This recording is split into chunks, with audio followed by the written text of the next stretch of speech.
मध्ये समोर उपस्थित असणारा ओबीसी ज्यांना वाटतोय जातीवादी आहे, महाराष्ट्रामध्ये ज्यांची संख्या 54% आहे, तो ओबीसी तुम्हाला जातीवादी वाटतोय।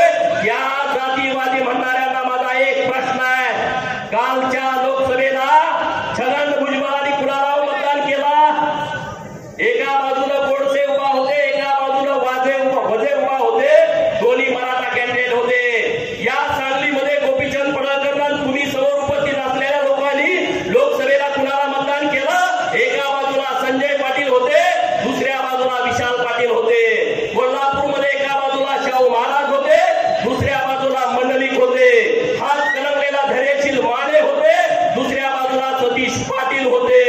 कितीतरी मतदारसंघ आपण सांगू शकतो। तुम्ही आम्हाला जातीवादी म्हणता, उद्या आमच्यातला एखादा निवडणूक लढवा गेला म्हणून हे जातीवादी आहे। अरे जातीवादाशी आमचा काही संबंध नाही, पण आमच्या लोकांच्या हक्काचं संरक्षण करणं ही आमची जबाबदारी आहे, हे आमचं कर्तव्य आहे। आणि त्यासाठी कोणती आणि कसली किंमत मोजावी लागली तर त्या बाबतीमध्ये आम्ही मागे पडणार नाही। आणि म्हणून तुम्ही सगळ्या पक्षाच्या नेतृत्वाला